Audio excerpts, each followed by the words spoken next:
So yun na guys, no, meron tayong bagong helmet dito from Nomad, which is handled ni Spider Philippines. Alam ko ito yung mga classic lineup nila ngayon and ito yung mga bagong models nila. So papakita ko sa inyo yung anong laman netong Camino natin. Napakaganda ng box, nakalagay pa nga dyan, no? Adventure awaits. Ayan, no? Then syempre, sa mga box nito, meron siyang kasama clear lens. Ayan, so clear lens to. Ito sa gilid. Meron din sila ditong helmet bag. Ano, ang kulay nito is parang kulay brown siya na may orange lining.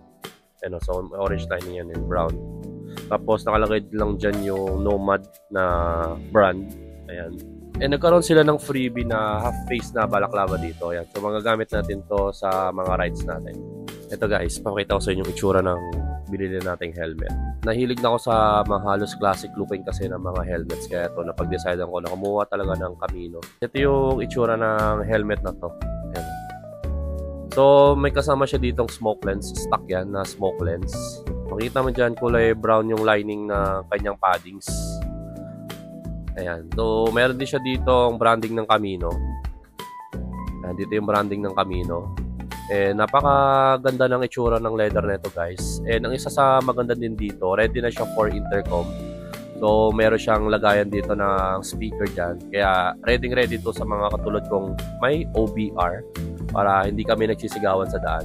Ayan. So napakaganda kasi ng classic helmet guys. Timeless kasi siya and bagay siya sa kahit sa anong klaseng motor. Napakaganda talaga nito. Ayan, no? Bali soon gagawa pa ako ng video neto or reviews tungkol sa ventilation kasi napansin ko itong ventilation niya dito sa chin. Ayan, ito lang ventilation niya. Tapos sa head naman niya, ito lang. Ayan, dalawa lang.